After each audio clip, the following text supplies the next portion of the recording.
नमस्कार दोस्तों, मैं विकास शाक्या एक बार फिर से आप सबका स्वागत करता हूं अपने चैनल पर। और ये कली हनुवाणी के अध्याय 5 का आखिरी भाग है, जिसका टाइटल है मृत्यु को हराना। पिछले वीडियो से तारतम्य बिठाने के लिए पिछले वीडियो के एक पैराग्राफ को मैं रिपीट करूंगा और उसके बाद आगे के पैराग्राफ्स में पढ़ता चला जाऊंगा। मानव संसार में भी ऐसी बहुत सारी देह हैं जो इस समय स्वाभाविक मृत्यु की कगार पर हैं। आप उनमें से किसी भी देह को अपना बनाकर उसके माध्यम से मृत्यु का अनुभव कर सकती हो और उसके पश्चात इस देह में पुनः वापस आ सकती हो। इससे आपकी यह देह सुरक्षित रहेगी।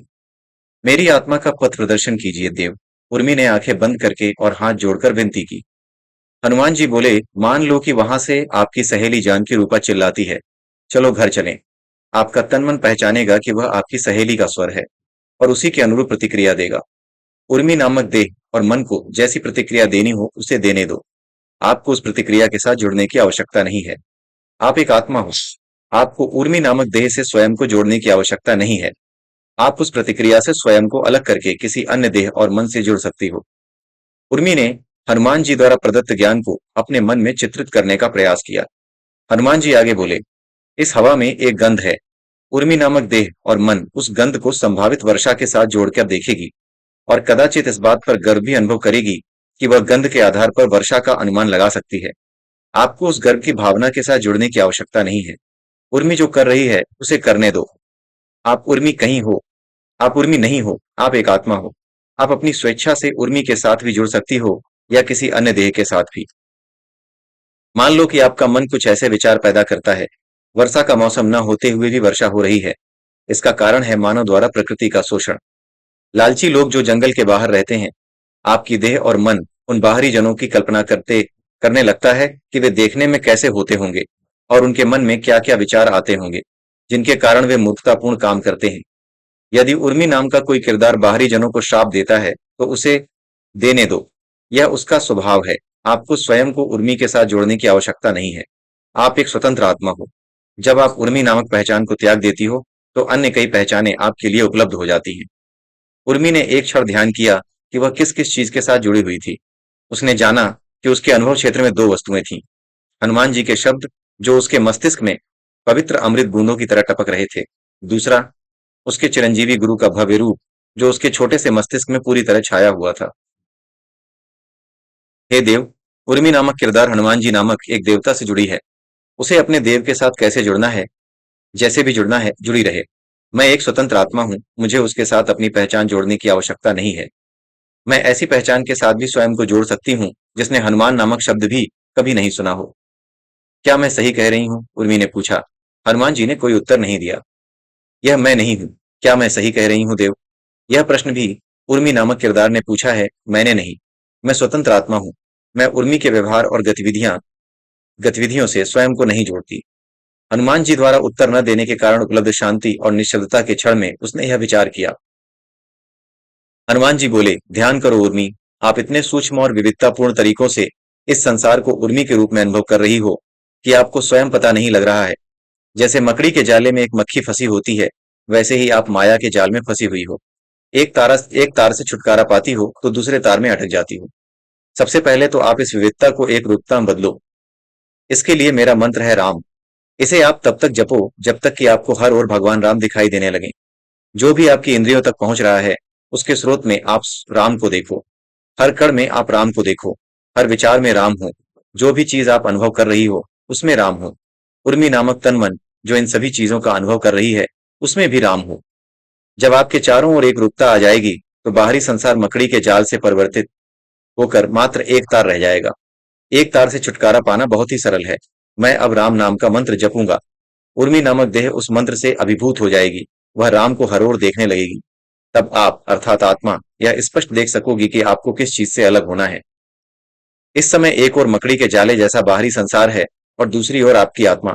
परंतु राम नाम का मंत्र जपने के पश्चात एक और मात्र एक तार जैसा एक रूप संसार होगा और दूसरी ओर आपकी आत्मा। तब आपको केवल उस एक तार से पीछे छुड़ाना होगा। मैं तैयार हूं देव, उर्मी बोली। जैसे ही हनुमान जी ने जाप शुरू किया, राम नाम की आध्यात्मिक ध्वनि से पूरा वातावरण सराबूर हो गया। परंतु वह ध्वनि केवल उर्मी और वहां पर उपस्थित अन्य देवों को सुनाई दे रही थी। शेष सभी ने केवल तो तेज हो रही हवा की ध्वनि सुनी जो किसी भी क्षण अंधड़ का रूप लेने वाली थी। जैसे ही राम नाम की ध्वनि की पहली तरंग उर्मी के कानों में पड़ी, उसकी देह से सारा तनाव समाप्त हो गया। उसके हाथ जो पहले जुड़े हुए थे, अब विश्राम की अवस्था में आ गए। उसकी आंखें धीरे धीरे ऐसे खुली जैसे कोई कोपल खिल रहा हो। उसका झुका हुआ सिर धीरे धीरे ऐसे उठा जैसे क्षितिज पर सूर्य उदय हो रहा हो। राम नाम का हर शब्द जो उसके कान में पड़ रहा था, उसके तन मन में ही नहीं अपितु उसके बाहर भी परिवर्तन ला रहा था। उसकी आंखों के सामने उपस्थित दृश्य के कण कण में राम जी की छवि समाती जा रही थी। कुछ पल पश्चात उसे उस राम नाम के जाप का स्रोत भी दिखाई देना बंद हो गया। हनुमान जी की आकृति जो राम नाम का जाप कर रही थी, वह भी दृश्य में उपस्थित हर कण की तरह राम की छवि में तब्दील हो गई। जब हनुमान जी ने 7वीं बार राम बोला, तब उन्होंने देखा कि उर्मी की आत्मा उसकी देह से अलग हुई। उन्होंने 8वीं बार राम नहीं बोला। उन्होंने उर्मी का नाम बोला ताकि वह अपनी देह में वापस आ सके। उसकी देह में ऐसी प्रक्रिया हुई जैसे वह गहरी नींद से अचानक उठी हो। क्या मैं अपने देह से बाहर की यात्रा करके लौटी लौटी हूँ? क्या मैंने अभी अभी देह का त्याग किया था? उर्मी ने विचार किया। बहुत अच्छे। चिरंजीवी गुरु हनुमान जी ने उसकी प्रशंसा की। यदि मेरी आत्मा वापस देह में नहीं लौटती तो क्या होता देव? मेरी मृत्यु हो जाती? उर्मी ने पूछा। उसके माथे पर पसीना और होठों पर सूखापन यह बता रहा था कि उसकी देह ने अचानक आत्मा के चले जाने पर भय की प्रतिक्रिया दी थी। हनुमान जी ने उत्तर दिया, उसके बारे में सोचना आपका काम नहीं है। आप एक आत्मा हो। यह देह अपनी रक्षा स्वयं कर सकती है। जहां तक मैं देख सकता हूं, आत्मा की अनुपस्थिति में यह देह मृत्यु को प्राप्त नहीं होगी। हाँ, आपकी आत्मा की इस देह में अनुपस्थिति अवश्य इसकी मृत्यु का कारण बन सकती है। राजा के महल की कहानी स्मरण है ना? उर्मी हाथ जोड़कर सिर झुकाकर और भय को मन से भगाने का प्रयास करते हुए बोली, मुझे केवल उत्सुकता है देव। जब मेरी देह अभी अभी आत्मा रहित हुई थी, तब उसके साथ क्या हुआ यह मुझे स्मरण नहीं। नहीं, मुझे यह स्मरण है कि मेरी आत्मा इस देह से बिछड़कर कहाँ गई थी। आप तो मेरी देह को देख रहे थे। आप तो जानते होंगे कि मेरी देह ने कैसा व्यवहार किया था और मेरी आत्मा कहाँ गई थी। मेरी आत्मा ने इस देह से बिछड़कर कौन से दृश्य जिए, मुझे कुछ स्मरण क्यों नहीं आ रहा। क्या आपको कभी सपने स्मरण रहते हैं? हनुमान जी ने पूछा और उसके पश्चात स्वयं ही उसका उत्तर भी दिया, नहीं। जब कोई आत्मा बाहर की यात्रा करके पुनः लौटती है, चाहे वह स्वप्न लोक की यात्रा हो या मानव लोक की, वह या तो बिल्कुल भी स्मृतियां नहीं लाती या थोड़ी बहुत स्मृतियां लाती है। जैसे कोई यात्री जब लंबी तीर्थ यात्रा पर जाता है, तो यह उसी पर निर्भर करता है कि वह अपने परिजनों को पत्र लिखकर अपनी यात्रा के अनुभव को बताता है या नहीं बताता है। जब आपकी आत्मा ने आपकी देह को छोड़ा, तब मैंने आपकी देह में कोई विशेष परिवर्तन नहीं देखा। आपकी आत्मा केवल कुछ क्षणों के लिए बाहर गई थी। यदि लंबे समय के लिए बाहर गई होती, तो भी आपकी देह में कोई विशेष परिवर्तन नहीं दिखाई देता। देव, यदि मेरी आत्मा एक लंबे समय के लिए इस देह से बाहर रहेगी, तो क्या यह देह आत्मा रहित होगी? हो सकता है आपकी देह में कोई दूसरी आत्मा आ जाए, परंतु देव, मेरा इस देह से निकलने का प्रयोजन इस देह को मृत्यु से बचाना है। यदि मैं इस देह में लौटकर ही ना आई, तो फिर इसका क्या प्रयोजन? उर्मी ने पूछा। वह अभी तक अपने भय से बाहर नहीं निकल पाई थी। आप लौट कर आओगी उर्मी, हनुमान जी ने शांत स्वर में कहा।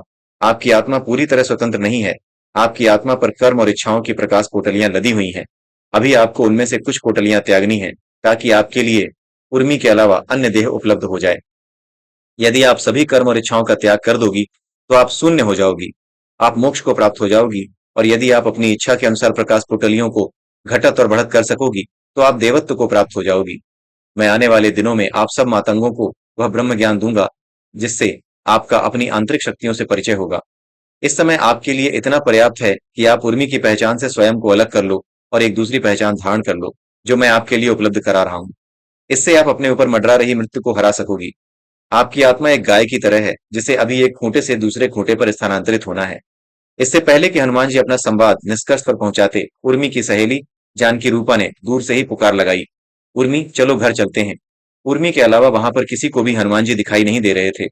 उर्मी ने निर्देश पाने के लिए हनुमान जी की ओर देखा। जाओ उर्मी, हनुमान जी बोले, परंतु जैसे ही आपको राम नाम का जाप सुनाई दे, तो वही करना जो मैंने आपको सिखाया है। उसने अपने रक्षक और चिरंजीवी गुरु हनुमान जी को प्रणाम किया। जहां पहले उसके अंतर्मन में भय था, वहां पर अब श्रद्धा ने जगह बना ली थी। वह धीरे धीरे अपनी सहेलियों की ओर बढ़ी और कदाचित अपनी मृत्यु की ओर भी। हनुमान जी विपरीत दिशा में मुड़कर मृत्यु के देवता की ओर बढ़े।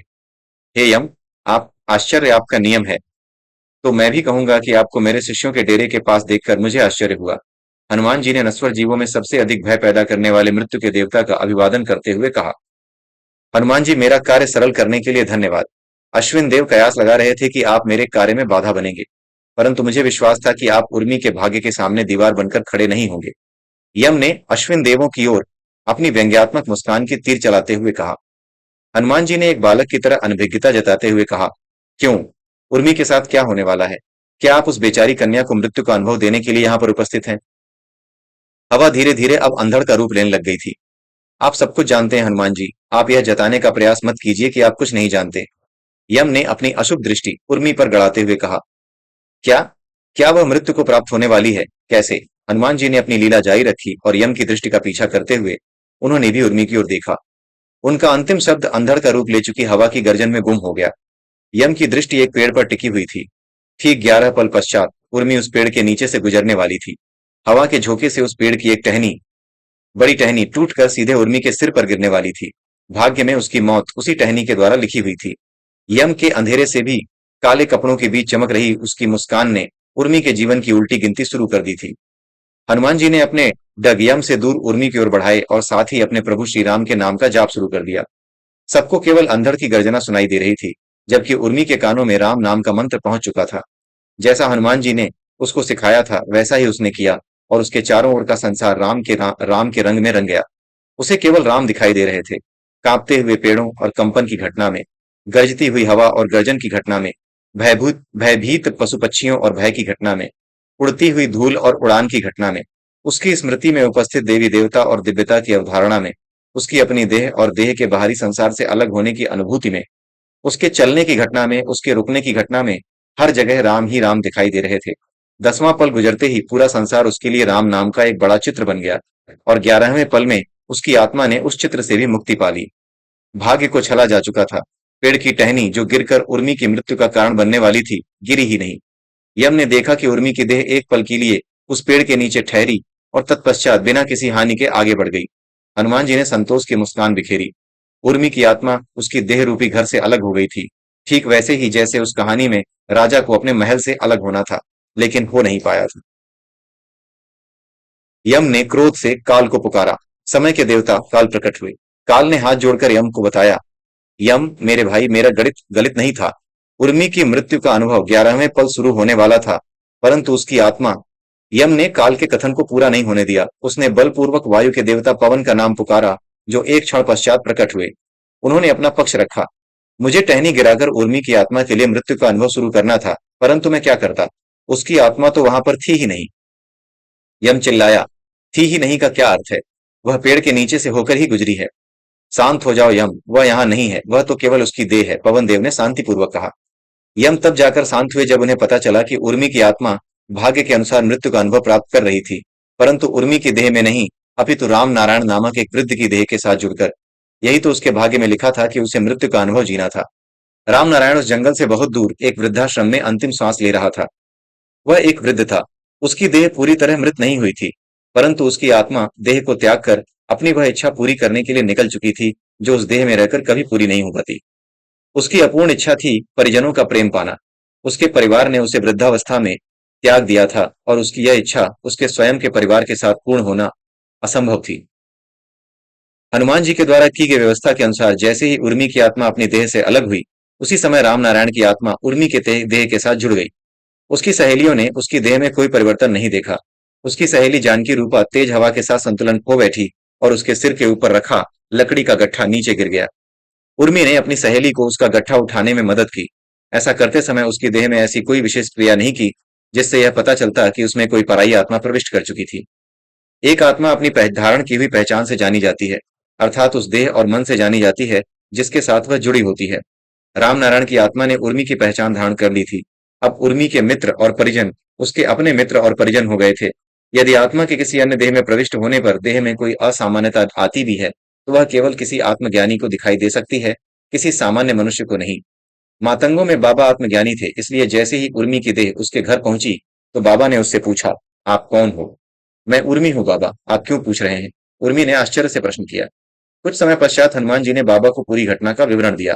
राम नारायण की आत्मा ने उर्मी की देह के साथ जुड़कर अपनी अंतिम इच्छा को पूरा किया और उर्मी की आत्मा ने राम नारायण की देह के साथ जुड़कर अपने भाग्य में लिखा मृत्यु का अनुभव जिया। जब उर्मी की आत्मा वापस उर्मी के देह में आ गई, तो मृत्यु के अनुभव के बारे में कुछ धूमिल स्मृतियां अपने साथ लाई। उसके मस्तिष्क ने उन स्मृतियों के आधार पर निष्कर्ष निकाला कि उसने कोई बुरा सपना देखा था। इसी के साथ ये 5वां अध्याय यहीं पर समाप्त होता है। अगले वीडियो में फिर मिलेंगे, तब तक के लिए जय सिया राम, जय श्री कृष्णा, जय श्री राधे।